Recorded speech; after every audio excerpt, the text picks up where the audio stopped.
mata pobre pa rin. Sinagot ni Kabataan Party List Representative Raul Manuel ang pahayag ni President Bongbong Marcos ukol aniyang dahilan ng malawakang pagbaha sa bansa.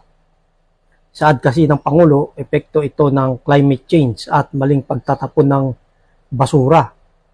Umapila si President Marcos Jr. sa publiko na magtapon ng kanilang basura sa wastong tapunan kasunod ng pagbahang dulot ng pananalasa ng habagat at bagyong Karina. Di ganito kasimple ang dahilan ng malalang baha sa NCR, kaya di dapat sinisisi ang mga ordinaryong kababayan na mismong biktima ng mga baha. Di rin consumption ng masa ang pangunahing nagdulot ng climate change, kundi ang mapanirang sistema ng produksyon ng malalaking kumpanya, giit ni Representative Raul Manuel.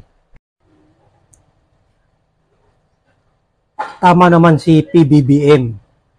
Dapat maging disiplinado ang mga tao sa pagtatapon ng mga basura dahil ito ay magiging sanhi ng pagbaha at hindi naman matapobre ang presidente ng Pilipinas na si PBBM, kundi gusto niya lang na ituro at iwasto, itama ang disiplina sa basura.